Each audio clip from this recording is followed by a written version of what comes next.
बीच की 50 अन्य छोड़ दे, लास्ट की 25 की चर्चा करूंगा। पहले जरयाग्रस्त देह से याप्य कल्पस्य विंशति, बुढ़ापे से जब शरीर बेकार हो जाता है तो कुछ भी करने धरने की शक्ति नहीं रहती है माँ, और रह गई बीच की 50 साल तो दुरापूरेण कामेन मोहिन च बलियसा।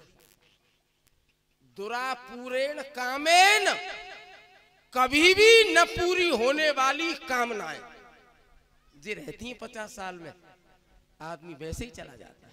आज आपसे निवेदन करता हूं माता जी, इस ब्रह्म ज्ञान के पद पर रख आज तू मोह के झटका देती है माँ, मोह के झटका देती है माँ, मोह के झटका देती है।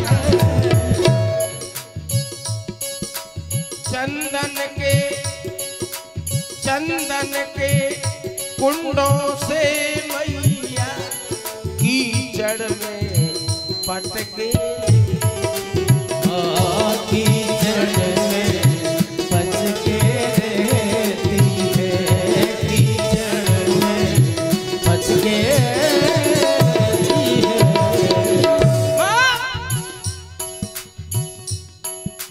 ध्रुव बोले है सौगंध तुझे,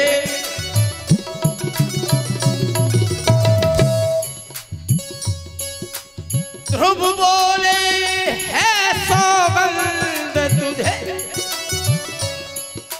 स्वर्ग से नरक दिखा माता, स्वर्ग से नरक दिखा माता, स्वर्ग से नरक दिखा माता। आशीर्वाद दे हर्ष सहित आज कर दे मुझे पिता माता, आज कर दे मुझे पिता माता, आज कर दे मुझे पिता माता। श्री सीताराम जी महाराज की जय। सिर पे हाथ रखा बेटे, अब अगर ऐसी बात है तो मैं तो एक श्लोक बोलूंगी, तमेव वत्स आश्रय भृत्य वत्सलम मुमुक्षु भी मृग पदाब्ज पद्धितम। बड़े बड़े विद्वान पढ़े लिखे योगी जिसका ध्यान करते हैं, जाओ उस परमात्मा का ध्यान करो और पूजा है मन कामना तुम्हारी। ध्रुव जा रहे थे, मौसी के पाम छीके गए। एक निवेदन कर दूं, काऊ आदमी के प्रति अगर हमारे भीतर द्वेष होगा, आर्कस होगा, वो आदमी कभी भाई साहब भजन नहीं कर सकता।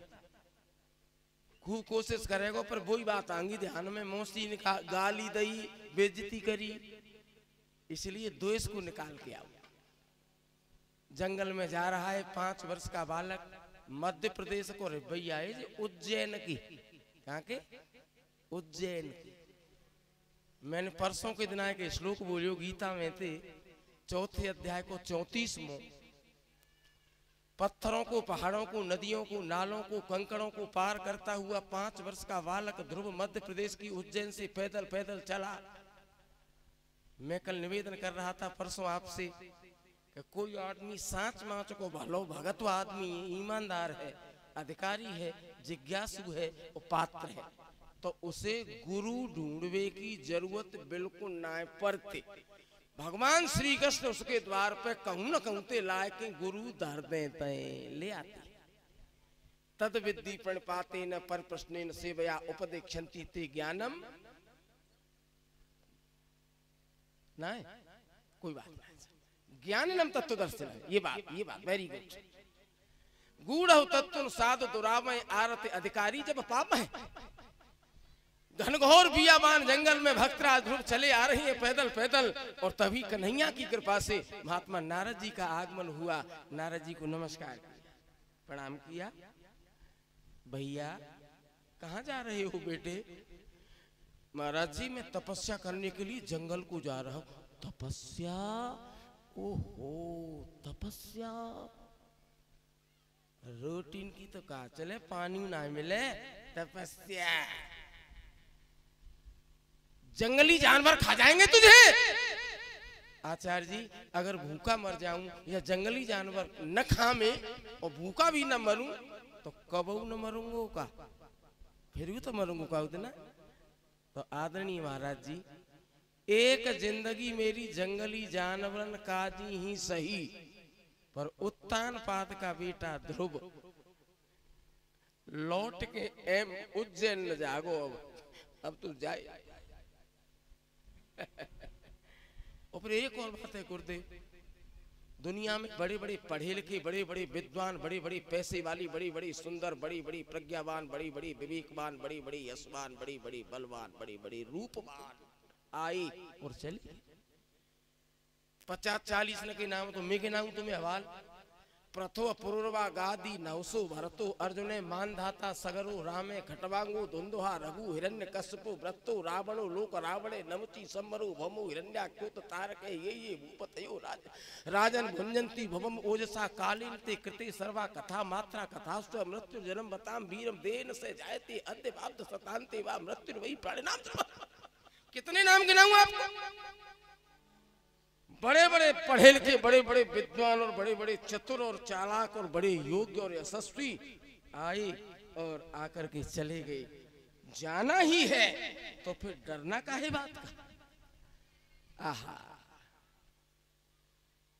अगर तुम तपस्या परीक्षा ले रहे गुरुदेव, आशीर्वाद दिया, मंत्र 12 अक्षर मंत्र का उपदेश कर दिया और नारद जी ने क्या कहा, अब जा, नेक रुक जा, नेक रुक जा, नेक रुक, मेरी एक बात सुन। गच्छ कामं मया पृष्टो,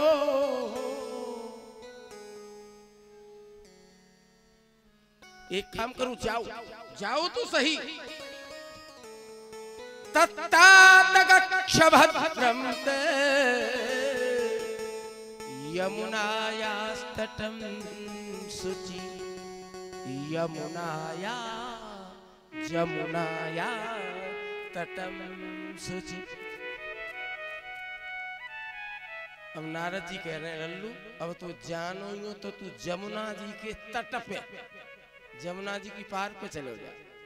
अब ध्रुव ने कहा गुरु जी जमुना जी तो हरियाणा में बागपत के जोरे हम गई, माँ हम नहा के आई, माँ पे दिल्ली में हैं, वृंदावन में, मथुरा में, आगरे में, शायद बटेश्वर में तो पक्की है ही, शायद फतेहाबाद में, अंदाते है क्या ना, और फिर इलाहाबाद में। तो कहाँ जाऊं बताओ? फतेहाबाद जाऊं कि इलाहाबाद जाऊं कि बटेश्वर जाऊं कि आगरा जाऊं कि मथुरा जाऊं कि वृंदावन जाऊं कि बागपत जाऊं कि हरियाणा में जाऊं कि दिल्ली में जाऊं? जमुना जी पे कहाँ जाऊं? तो नारद जी ने क्या कहा, सबे छोड़ दे मथुरा, मथुरा भगवान यत्र नित्यं सन्निहितो हरि।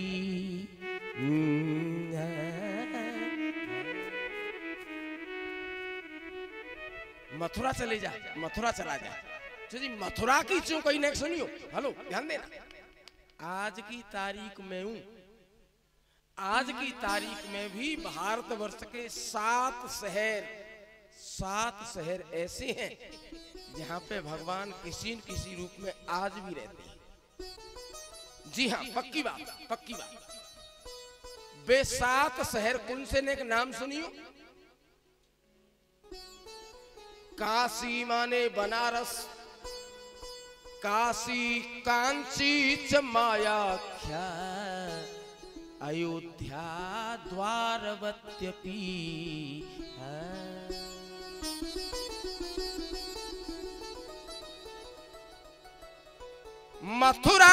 मथुरामवन्तिका चैव सप्तपुर्योऽत्र मोक्षदा। मथुरा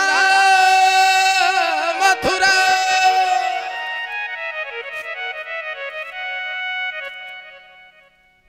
काशी कांची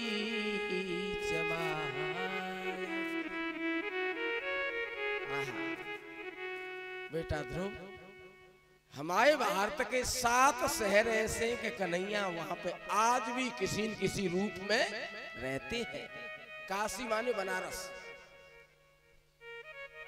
मायापुरी दक्षिणी भारत,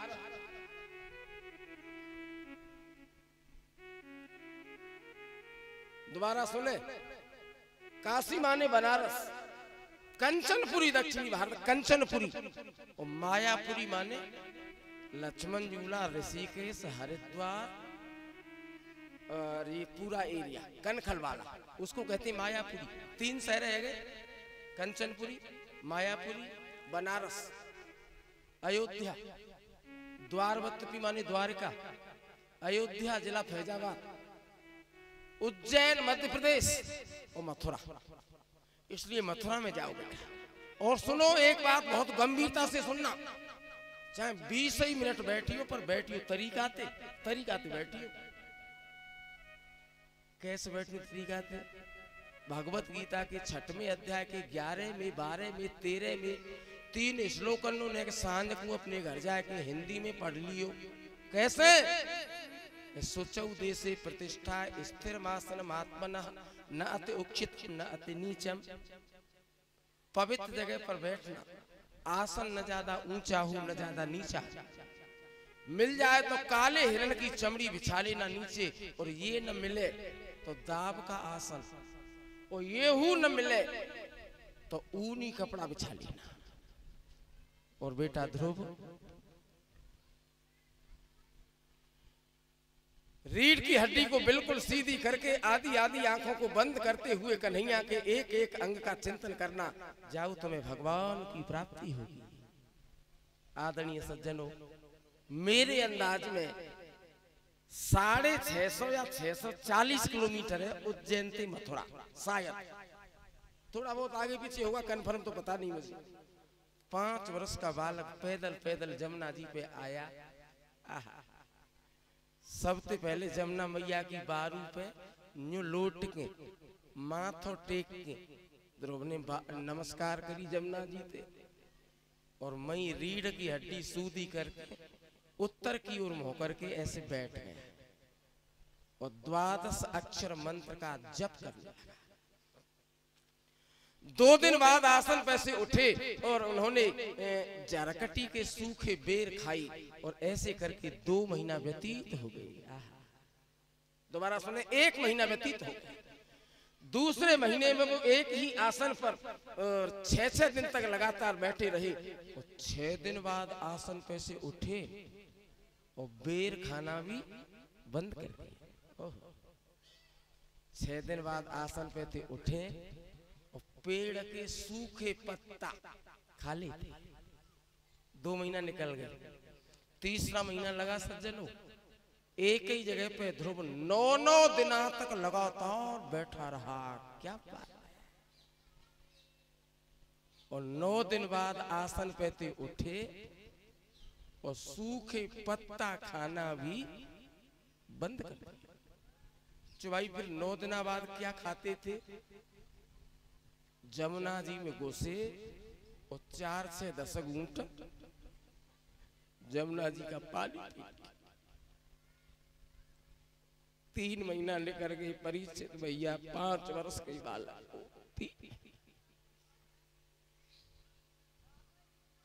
4था महीना जैसे ही भक्तराज ध्रुव को लगा,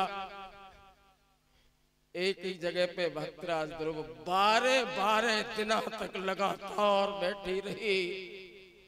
12 दिन और 12 रात एक ही आसन पर बैठे, और 12 दिना बाद उठे और पानी पीबो बंद।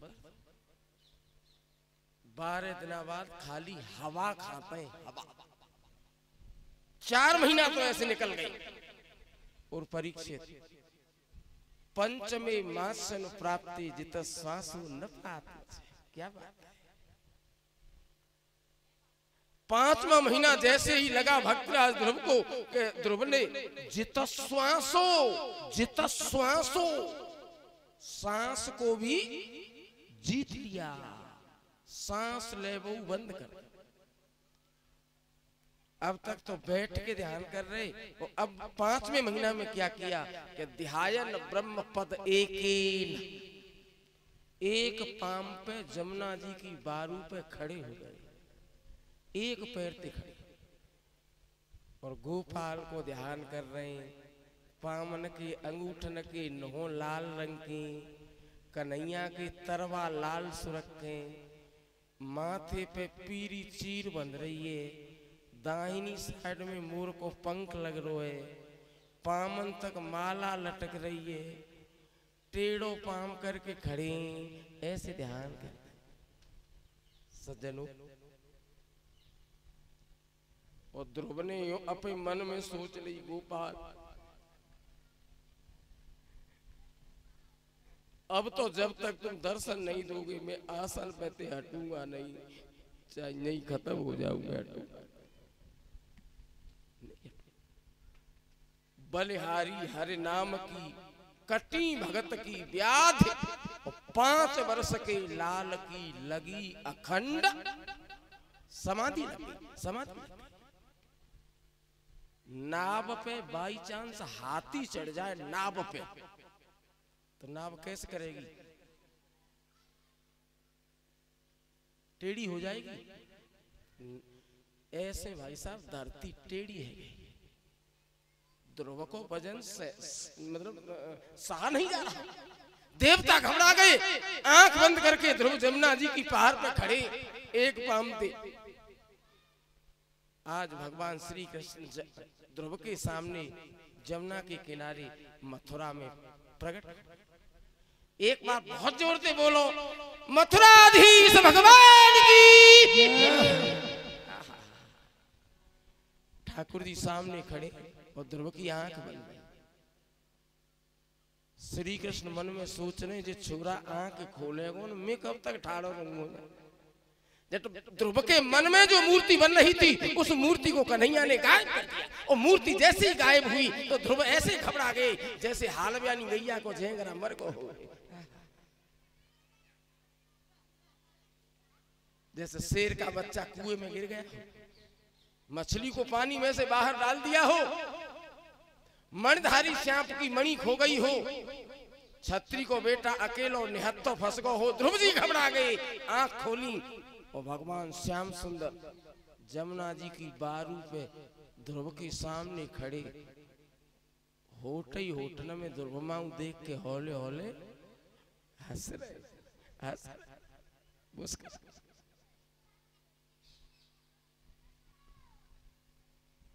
ध्रुव का जीवन।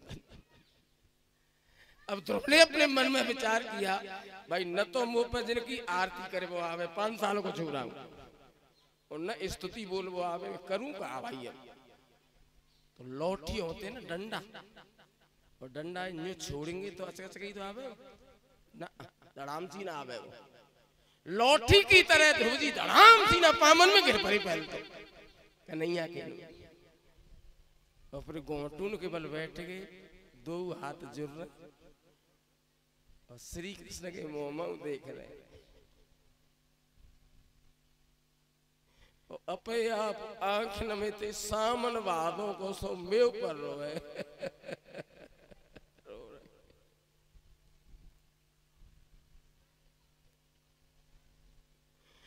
मुझ जैसे बाबरे पे तुमने कृपा कर दी गोपाल, मैं तुम्हें थोड़ा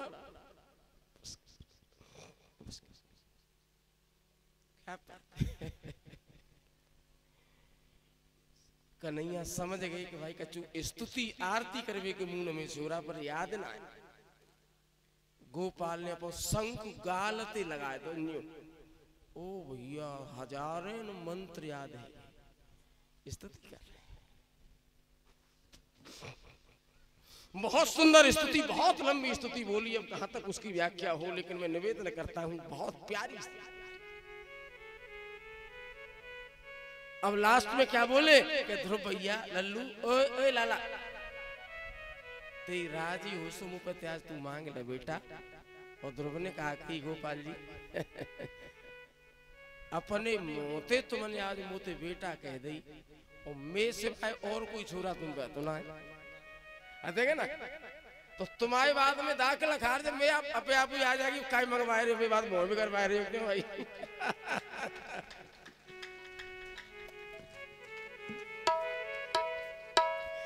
प्रेम से बोलो नल के लाला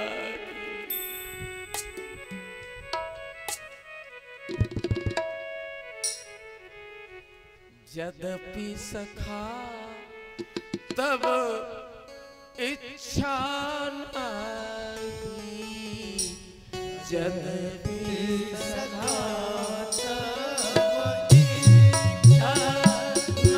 नहीं, यद्यपि सखा तब इच्छा नहीं। मोर दरस अमोघ जग माही, मोर दरस अमोघ जग माही, यद्यपि सखा तब इच्छा नहीं।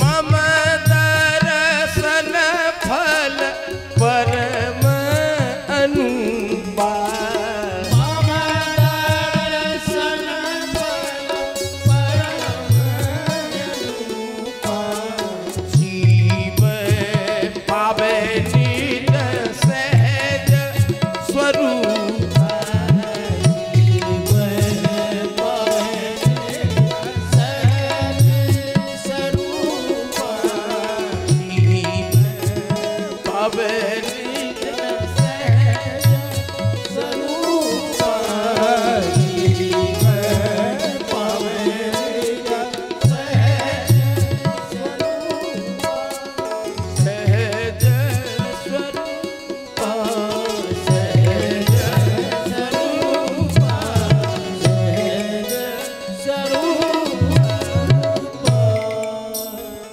श्री सीताराम जी महाराज। लंबे समय तक राज्य करो बेटे, जाओ परिवार समेत मेरे पास आ जाना। भक्तराज ध्रुव कन्हैया का दर्शन करके चल दिए और जैसे उत्तान पात को पता चला, बूढ़े बड़े मंत्री बूढ़े बड़े ब्राह्मण हाथी की सवारी सजा करके चले और ध्रुव पहुंचे अपने नगर में। सबरे बूढ़े बड़े इनके पाम छुए, पिताजी के पैर छुए, मंत्री के पैर छुए, नमस्कार करी, बुजुर्गों के पाम छी के नमस्कार करी, ब्राह्मणन के पाम छी के नमस्कार करी, पिताजी के पैर छू के नमस्कार करी और बाकी बाद में ध्रुव गए अपनी मौसी के पाए छीवे।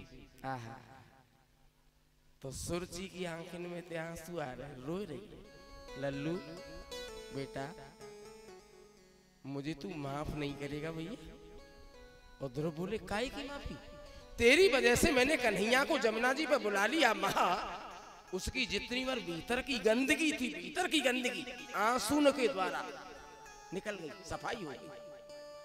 मौसी से मिल रहे, पिताजी से मिल रहे, ब्राह्मणों से मिल लिए, मंत्रियों से मिल लिए, गुरजनों से मिल लिए, बुजुर्गों से मिल लिए और सबंते लास्ट में नंबर आयो अपनी मैया को।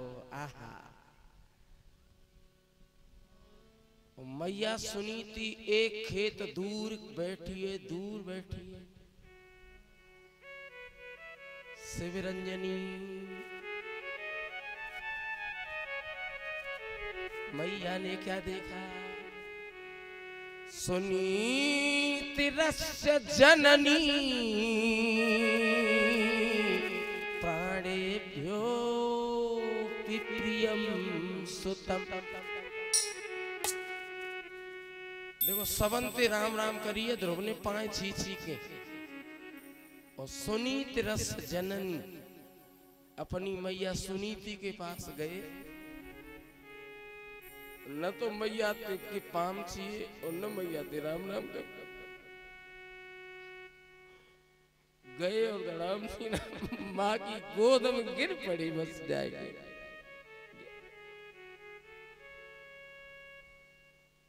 बहुत ही कोशिश कर रहे हैं राम राम कर लूं, पर ध्रुव के गले में दम, बोलो ना जा रहा ध्रुव, गलो चौक है, चौक है, बोला नहीं। इतकू न मैया मेहताई पे बोलो जा रहा हो ना भैया पे बोलो जा रहा हो, कोई नहीं बोलता, रो रहे दोनों।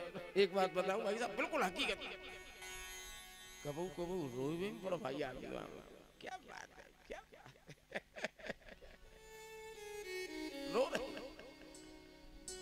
सुनीतिरस्य जननी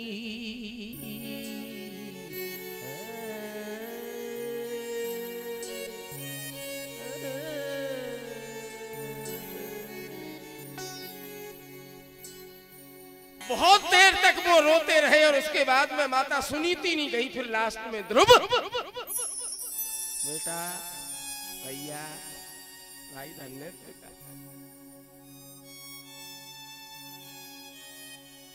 आज तूने बेटा मेरी इस जीवन, मेरी कोख को पवित्र कर दिया। तो जैसा बेटा मैंने जन्म दे करके अपना जीवन और अपना परिवार सब कुछ धन्य बना लिया। बेटे धन्य करे। जैसे यार कहा कह रही है पुत्रवती,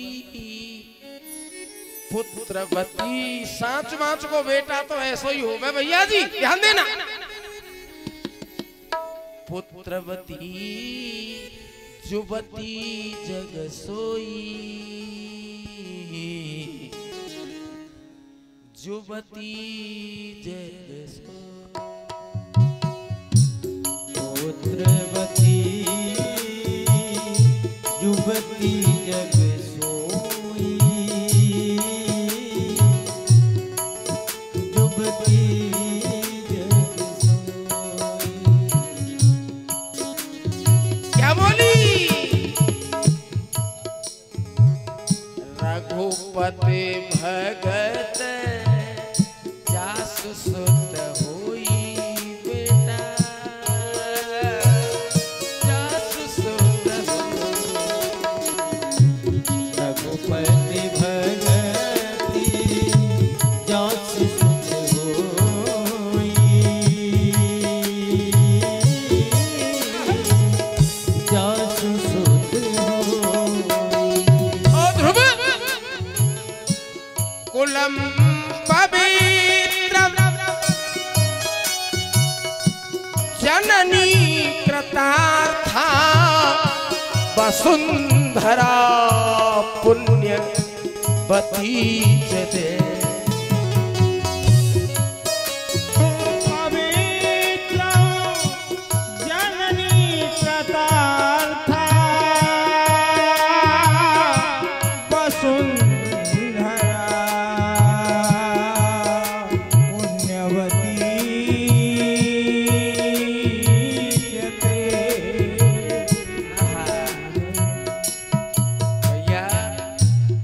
कुलम पवित्रम, आज तूने मेरा पूरा खानदान पवित्र कर दिया। और ध्रुव पूरा परिवार पवित्र तो हो ही गया, एक काम और है वो यहाँ कहा वसुंधरा पुण्यवती। वसुंधरा माने धरती। बेटा मैंने अपने सवरे एरिया की धरती पवित्र कर दी ध्रुव, तूने पूरे क्षेत्र की धरती धन्य।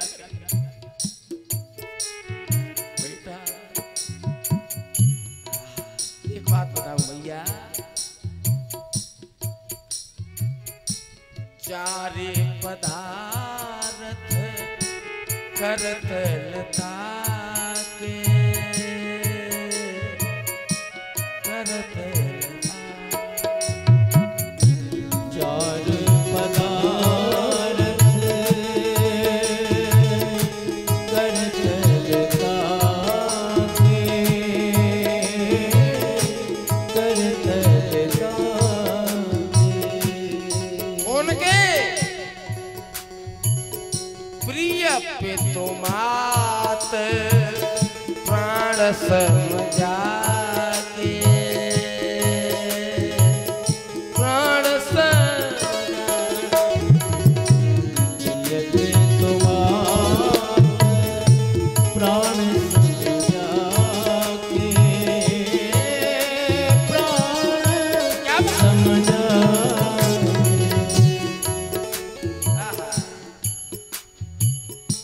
न तरुबाजे भर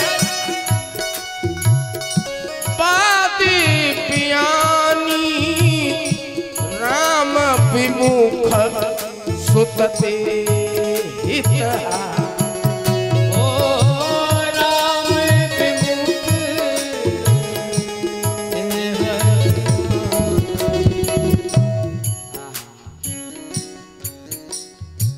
कुलम पवित्रम जननी कथा। आदरणीय सज्जनों, लंबे समय तक उन्होंने राज्य किया और सपरिवार मृत्यु के सिर पे पैर रख करके भगवान के धाम को प्रयाण कर। प्रेम से बोलो नंद के लाला की जय। खाली 2 श्लोक और बोल रहा हूं बस। भगवत गीता की 11वें अध्याय को 53वां और 54वां। न हम वेदई न तपसा न दाने न चेज्या शक्य एवं विदु दृष्टुम दृष्ट मानस माम यथा भक्त्या तुनन्या शक्य एहमे बम विदु अर्जुने ज्ञातुम दृष्टुम च तत्त्वेन प्रविष्टुम च परम तपः। श्री कृष्ण कहते हैं अर्जुन, 2009 सन 2009 में मैंने एक बहुत बड़े विद्वान महात्मा कहते कि सत्य घटना सुनी ने बाय सुना। मेरे मित्रों, एक मल्ला था, नाव चलाने वाला नाविक, और वो उसका नाम था भोला। बहुत सीधा साधा आदमी, नाम भी भोला, वास्तव में भोला। 3 लड़का और 1 लड़की। गांव में ठाकुर जी का मंदिर, रघुनाथ जी का डेली पूजा करवे जावे। जब बेटी उसकी बड़ी हो गई तो उसके भाई लड़कों ने एक बात कही, पिताजी एक बात बता मैं आप है, देखो जी बड़ी है, ये जाके शादी करते हो तुम अब। ऐसी बात। एक छोटो सो सवाल पूछूंगा, पब्लिक बहुत बड़ी बैठी है, ध्यान देना। एक वैसा आदमी, कालीचरण जी ध्यान देना,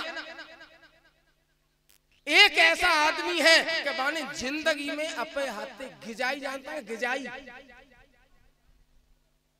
एक आदमी ऐसा है जिसने जीवन में अपने हाथ से गिजाई और चेंटी नहीं मारी, गिजाई भी नहीं मारी, चींटी भी नहीं मारी, लेकिन फिर भी उसको ब्राह्मण की हत्या का पाप लग गया।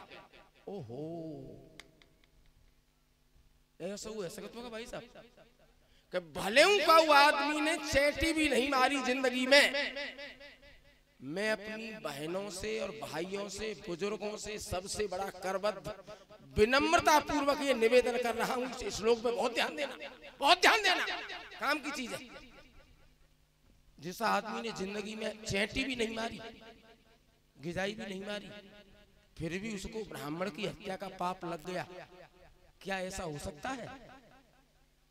तो एक हमारे महान पुरुषों ने कहा कि हाँ हो सकता है, हो सकता है, हो सकता है, ऐसा भी हो सकता है। कैसे? आत्मजा रूप संपन्ना कन्या सदृशी बरी। अब मैंने शब्द पकड़ी हूं। आत्मजा माने का है बेटी, लड़की, पुत्री, कन्या। रूप संपन्ना माने सुंदर। काऊ पे बेटी है, पढ़ी लिखी है, सुंदर है, और सदृश बरे। बर माने दूल्हा, बर माने दूल्हा, दूल्हे के लायक है, माने शादी के लायक है। काऊ पे बेटी है, सुंदर है, और दूल्हे माने शादी के काबिल है। और भैया जी, अगर किसी ने शादी के लायक बेटी की शादी समय पर नहीं की तो भले माने चेंटी या गिजाई भी नहीं मारी, लेकिन उसको ब्राह्मण की हत्या का पाप लगता है।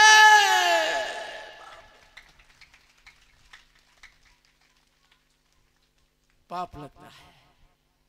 शादी कर दो बेटी जीजी की। गांव में एक बनिया था, ब्याज पे पैसे लाया, भोला शादी कर दी, और बेटी के जब पीले हाथ हो गए, अब तो रघुनाथ जी के मंदिर पे परमानेंट रहने लगा। 3 छुराए नौकरी करके लाए, दाम कमा के लाए, पूरा हिसाब करने के लिए जो दाम दे दिए भोला ने सेठ को, और सेठ जी ने रसीद बना के दी, मोहर लगाए गए ब्याज समेत। ले भाई बोला पढ़ियो देखियो क्या है ये, रसीद ले, पढ़ ले। और बोला लाला जी, सेठ लाला कहते पहले, लाला जी मुंह पे पढ़बो तो आवे ही ना है। डॉक्टर लाला जी ने की नीयत में जल्दी खराब है, जानते नीयत खराब है। बोला सबमर्सिबल पे को लोटा पानी ला, प्यास लग रही है बहुत जोर की। बोला तो ले पानी ले चले गो भाई साहब। और सेठ ने ओरिजिनल रसीद जटपी बही में दुबकाए दी और रद्दी कागज फाड़ के जटवा दे दो, ले रे रसीद। और भाई बेचारे का हफ्तों की रसीद कैसी है, बड़ा प्रसन्न हुआ। सबसे बड़ा सुख क्या है, युधिष्ठिर ने से पूछे 134 सवाल यक्ष ने, तो उसमें ये भी बड़ा सबसे एक बात आई थी, तो सबसे बड़ा सुख क्या है, पंचमी और षष्ठी 5-5, 6-6 दिना तक कोई आदमी भूखो बैठो रे, और 5 और 6 दिन बाद बिना नमक को अरोनो बथुआ, मामूली सा दबा के बिना नमक का अलोना बथुआ और पालक मिले खाने के लिए, लेकिन 1 रुपए का अगर किसी पे कर्जा नहीं है, तो मेरी दृष्टि में सबसे बड़ा सुख वो। भोला बड़ा प्रसन्न हुआ। लेकिन उस सेठ ने जाकर के एतमादपुर तहसील में दावा कर दिया, मुकदमा कर दिया कि साहब पैसा देता नहीं है, और कहता हूं तो कहता है मैंने तो दे दिए। और भोला पे नोटिस आ गया, सम्मन आएगा। भोला गया तहसील में, कचहरी में, हाँ भाई क्या बात है। बोला रोने लगा। जज से कहा महाराज मैंने, जज साहब सरकार मैंने पूरा पैसा दे दिया, भाई गरीब आदमी मर जाऊंगा महाराज। मैं रोने लगा। पढ़े लिखे आदमी चेहराते पहचान लेते हैं महाराज साहब, पुलिस वाले चेहराते चोटा पहचान लेने देर में। और तो नीयत खराब है, सो अंबानी गाड़ी में वैसे रोकते हैं दामन का। मेरे मित्रों, तो जज ने कहा बोला रोवे मत, चिंता मत करे, मैं तेरी हेल्प करूंगा। अच्छा एक बात बता, तेने जब सेठ जी का हिसाब किया था तो वह टाइम पे ते और सेठ के सिवाय कोई 30 और आदमी हतो का हतो? तो बोला सूद और सांच भगत आदमी का देखो जी, रघुनाथ जी के सिवाय और तो कोई हतो ना हो। तो जज ने समझी कि रघुनाथ नाम को कोई आदमी होगा पैसे ही में, हतवा कोई होगा कोई।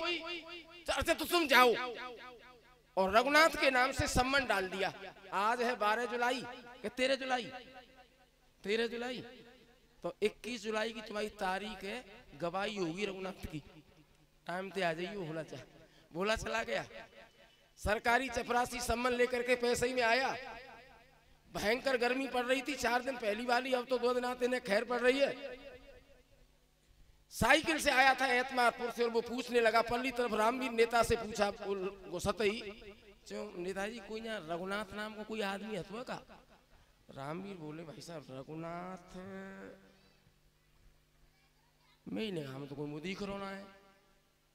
और तुम ऐसा करो भाई, रघुनाथ सोनवीर डुलवैया आदमी वो बता सके।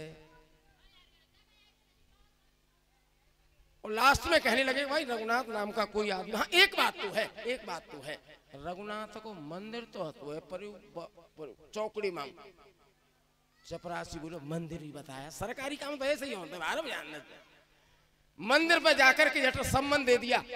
और मंदिर के पुजारी ने मन में विचार किया, भगवान रघुनाथ से कहने लगे ठाकुर जी तुम पे माला खूब आमती, मिठाई ना के डिब्बा खूब आमते रोज है? पर भाई सम्मन तो पहले होता है, क्या बात है। पर ठाकुर जी अगर तुमने सम्मन मंदिर तक बुला लिया तो लौटा मीना रहे हो, ला भाई साइन में कर दूंगा। रिसीव कर लिया, ठाकुर जी के चरणों में सम्मन रख दिया। पुजारी कह रहे हैं ठाकुर जी बहुत सुधर आदमी, पहले तो क्यों बोला, क्यों भाई बोला तो दिमाग खराब हो, तू गवाही में हमारे भगवान ने लिखवाया है। तो बोला बोले क्यों पुजारी पंडित जी तुम्हें झूठो लिखवाया मुझे हतना का? ठाकुर जी इसकी लाज रखना, गरीब आदमी है। 21 जुलाई आ गई, पुजारी ने कहा बोलाते एक दिन पहले 4 परामटे करवा ले जाइयो, मिर्च फांकते अजीत है ना, और पैदल पैदल जाना है, किराए के लिए तेरे पास पैसे नहीं है। 20 जुलाई की शाम को पहुंच जाना, जुगाड़ बता दूंगा वहां पर रुक जाना। और रही बात ठाकुर जी की, तो जिनकी जेई जाने कै बजे चलेंगे कायते आएंगे, यानी कुछ मतलब पता ना। 21 जुलाई आ गई, तारीख आ गई, फाइल आ गई, पेशकार ने आवाज दी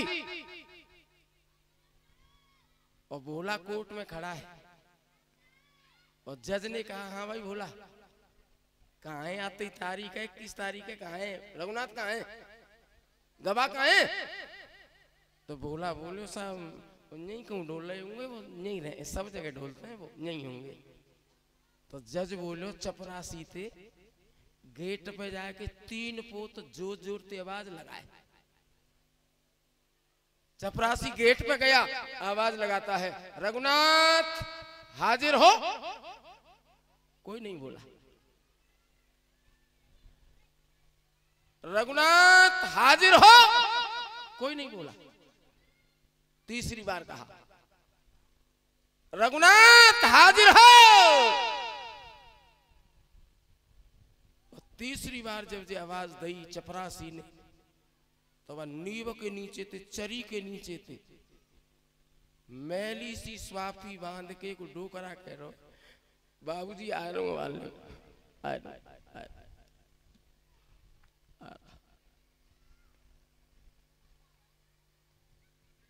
ठाकुर जी चली आए, अदालत में आ गए। बोला ने मई थी मन ही मन में राम राम कर ली, तो आए। कैसा रूप था, फटी फटाई स्वाफी बन रही है, मैली सी, कमर पे थे नवरे, बहुत पतरे, भगवान दास भगत जी जैसे अतगा मरिल्ला से। कैसे चाल लटपटी एक वृद्ध की झुकी सी देह, चाल लटपटी एक वृद्ध की झुकी सी देह, और दुपट्टी फटी सी बांध शीस धर धाए। और क्या है, हाथ माही छड़ी बेत की डंडी लग रही है, हाथ माही छड़ी पड़ी तुलसी की ही माल, माथे पे रोरी चाक चंदन लगाए। तिलक लग रहा है माथे,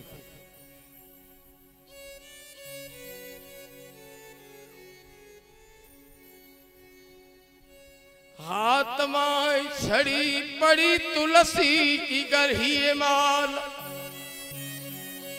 माथे पर रोरी चार चंदन लगाए हैं।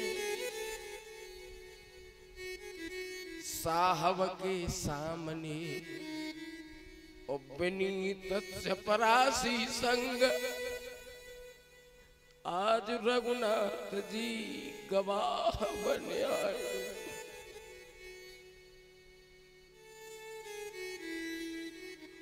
विनीत कहता है हाथ जोड़ के चपरासी के संग ठाकुर जी गवाह बने आए। जजन कही भाई साहब क्या नाम है आपका? सरकार मुझे रघुनाथ कहते हैं। अच्छा कहा झगड़ा हो? सेठ जी को बोला साहब ने पूरे दाम दे दे, भगत जी ने पूरे दाम दे, ब्याज दे दे। मैं तो एक काम करो, सेठ जी नहीं बैठा लो, थानो लग तो पड़ेगा खंदौली, 2 सिपाही एक थानेदार लाओ, सेठ जी के घर भेजो।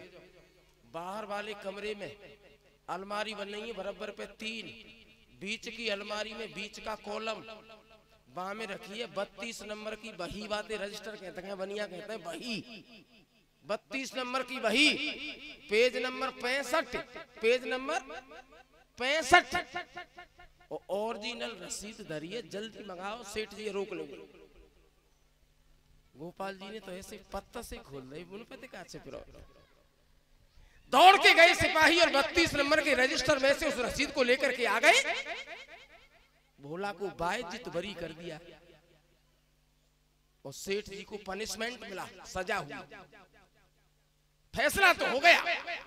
जज ने कही बोला थे, बोला निगम तो मिल के जाइए, न मिल के जाइए। वकील चले गए, चपरासी चले गए, एहलबद चले गए, पेशकार चले गए, मुंशी चले गए, सबकी छुट्टी हो गई। और जज ने भोला को बुलाया, बोला मैं 62 साल को है। बोला भैया 3 साल पीछे में रिटायर रह जाऊंगा। जज 65 पे होता है हमारे साहब रिटायर, और मेडिकल कॉलेज की जो प्रोफेशन है तुम्हारे जो 65 पे होता है। हम तुम्हें घाटो डाल रहे 3 साल का। वैसे कितनों कर दो मास्टर को ही किटो तो भरे ना, सही बात बता। 65 साल पे मैं 3 साल बाद में रिटायर हो जाऊंगा। बोला भैया मैंने बहुत मुकदमा करे, अब हजारे न की मैंने गवाही ले ली। बोला पर भाई मैं 300 गवाना है। देखे तुम न्यू बताया सही से रघुनाथ हतुकू है, कहाँ रहते हैं रघुनाथ? तो बोला सरकार रघुनाथ मई रहते हैं जहाँ मैं रहता हूँ। अच्छा और तू कहाँ रहती है? कि मैं मई रहती हूँ जहाँ रघुनाथ रहता हूँ। ओहो चाल मार रहा दुलत्ती, सूदी से सही बात बता यार, तू पैसे ही भाई मत चले, आराम की बात मत करे। कहाँ पर है सही बता। कि साहब मैं रघुनाथ जी बोलिए जो मूर्ति के पास मूर्ति बन के बैठे हैं। अच्छा जज की आंखें खुली रही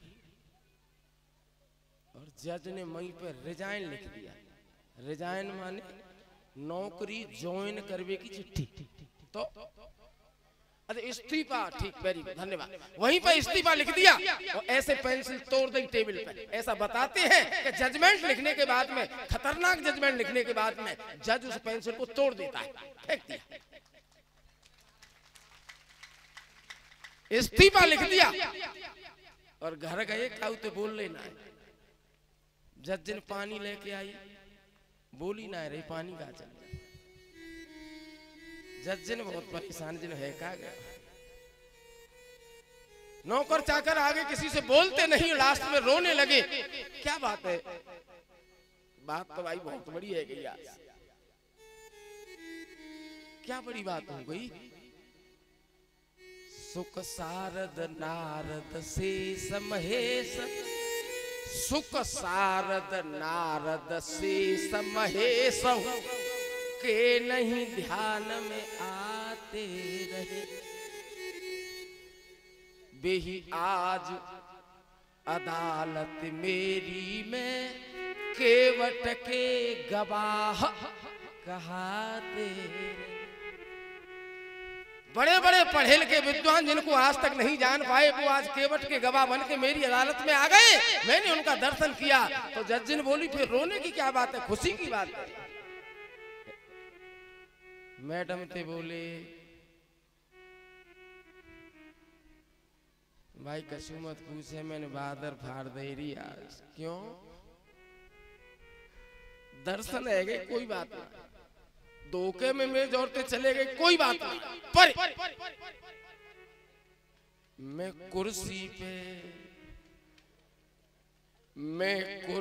पे बना जज बैठा रहा और जगदीश खड़े खड़े समझाते।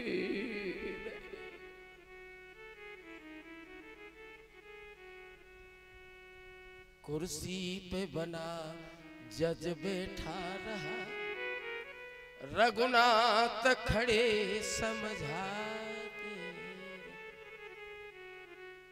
मैं कुर्सी पे बैठे रहो और ठाकुर जी वहां में कठेरा सो होगा ना लकड़िया को, वहां में मन ठाड़े करते।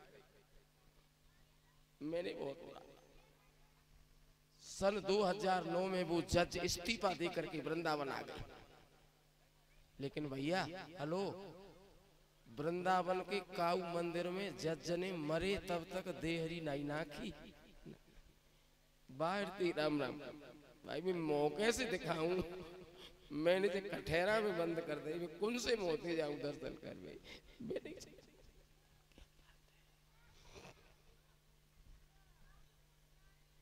Complete surrender is known as the active service of God. It is necessary and essential for the every human. ये सत्य घटना हमने सुनी सन 2009 में। वो ऐसी भाई साहब बहुत सी घटनाएं होती हैं, हो रही हैं, हो गई थी और होती रहेंगी। ये शाश्वत सिद्धांत। आदरणीय सज्जनों, कल आपके समक्ष प्रस्तुत होगा जड़ भरत उपाख्यान और कोशिश करूंगा कथा को और ज्यादा सरकाने की। आगे आपसे मेरा आग्रह और निवेदन है, अपने इष्ट मित्रों के साथ समय से पधार कर कथा श्रवण का पुण्य अर्जित कर मुझे हमें अनुग्रहित करे, ऐसी मेरी आशा है, अपेक्षा है। हरिओम तत्सत, जय सिया राम। एक निवेदन करने के मूड में हूं मैं। आज आपको एक बात बताऊंगा, शायद किसी भैया को गलत फहमी है और किसी को न होगी, तो विनोद भैया को तो गलत फहमी है ही कि शायद आचार्य जी ने हमारी कथा को नहीं कहा। लेकिन मेरे मित्रों, अब आप लगाओ 17 आदमी तो उस समय पर विनोद जी कह रहे थे 17 आदमी तो मेरे गांव में गड़ू मरा मरे, कोई आदमी बैठने नहीं गया था वहां बा समय पे। निर्जला 81 पे कथा कराने की कहना 10-10 हजार रुपया में मैं तरन्नु दाग दे लोगन के भैया भतीजे नु दाग ना दे। मैंने ऐसे केस देखे, मुर्दा घन पे वेटिंग लिस्ट लग गई लाशन की, वो ऐसा समय था, आपने भी देखा होगा टीवी पे। और ऐसे समय पे कोई भैया ये कहे कि मैं तो कथा अवई करवाऊंगा, तो कैसे संभव है आप बता। शायद किसी भैया को ये गलत फहमी होगी, विनोद भैया को भी ये गलत फहमी होगी, लेकिन ये ईमानदारी की बात कहता हूँ। कन्हैया जी मेरे सामने विराजमान है, मेरा ऐसा कतई कोई इरादा नहीं है कि मैं किसी की भावनाओं को ठेस पहुंचाऊं। मैं अच्छी तरह से इस बात से वाकिफ हूं और जानता हूं पैसे गांव मुझे कितना प्यार करता है, कितना सम्मान देता है। मैं इस एक एक बच्चे से अच्छी तरह से परिचित हूं, तो कतई अपने मन में कोई बात ये समझ रही हो कि उन्होंने ये बात नहीं, उनकी तो फिर एक ही बात थी, निर्जला पे कथा कहो। माने या तो पंडिताई है छोड़ या धनकुटाई लील। मैं भाषा को समझ गया, मैंने उनके हाथ जोड़ दिए कि न तो धनकुटा को लील पाऊंगा न पंडिताई छोड़ पाऊंगा, आप जो चाहे सो करो। तो मैं विनोद भैया से और कुछ भाइयों से इसलिए मैंने स्पष्ट निवेदन किया है आपसे, ऐसी गलतफहमी लाने की आवश्यकता नहीं। और मैं पुनः अपने क्षेत्रीय भाइयों से और अपने पैसे के भाइयों से ये निवेदन करता हूँ, महाराज जी की आदरणीय स्वामी जी आधार जी की जो कथा आगे होने वाली है उसमें तन मन और धन से सब प्रकार से आप लोग सहयोग करेंगे, ऐसा मेरा विनम्रता पूर्वक करबद्ध निवेदन। मेरे आदरणीय साथियों, अब हमारी इस कथा में कुछ भाइयों ने जो सहयोग राशि प्रदान की है उसके बारे में हमारी पैसई पंचायत के पूर्व प्रधान भाई श्री हरिपाल जी आप अमर ग्रंथ यह मुक्ति पंथ यह पंचम वेद निराला नव ज्योति जगाने वाला। यह अमर ग्रंथ ये मुक्ति पंथ ये पंचम वेद निराला नव ज्योति जगाने वाला। हर ध्यान यही हर नाम यही हर ध्यान यही हर नाम यही जग के मंगल की आरती पापियों को पाप से तारती। श्री भागवत भगवान की है आरती पापियों को पाप से है तारती। यह शांति गीत पावन पुनीत पापों को मिटाने वाला हरि दरस कराने वाला। ये शांति गीत पावन पुनीत पापों को मिटाने वाला हरि दरस कराने वाला। यह सुख करनी यह दुख हरनी ये सुख करनी ये दुख हरनी श्री मधुसूदन की आरती पापियों को पाप से है तारनी। श्री भागवत भगवान की है आरती पापियों को पाप से है तारनी। यह मधुर बोल मग पंथ खोल सन्मार्ग बताने वाला बिगड़ी को बनाने वाला। यह मधुर बोल जगवंत खोल सन्मार्ग बताने वाला बिगड़ी को बनाने वाला। श्री राम यही घनश्याम यही श्री राम यही घनश्याम यही प्रभु के महिमा की आरती पापियों को पाप से है तारनी। भागवत भगवान की है आरती पापियों को पाप से है तारनी। कर्पूर गौरम करुणावतारम संसार सारम बुद्धिर्भारम सदा वसंतम हृदयारविंदे भवम भवानी जय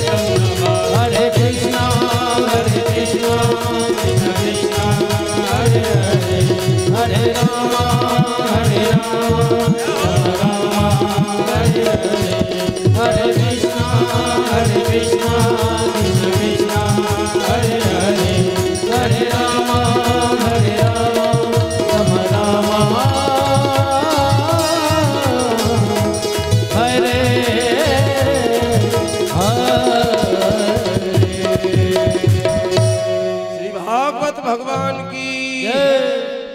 समस्त सब बहन भैया नेत्र बंद करके हाथ जोड़ के एक एक फूल कन्हैया के चरणों में मन ही मन में समर्पित करें। बोलिए। ओम जगेन जगमय यंत देवास्तान धर्माण प्रमाण्यासन्नातेनाकं महिमानः सचंद्रेन्द्रपूर्वे साध्याः सन्त देवा। ओम राजाधिराजाय प्रसय्यसाहिने नमो वयं वैश्वलाय कुर्महे समे कामान् कामाय मह्यं कामेश्वरो वैश्वलो ददातु। वीराय वैश्वलाय महाराजाय नमः। ओम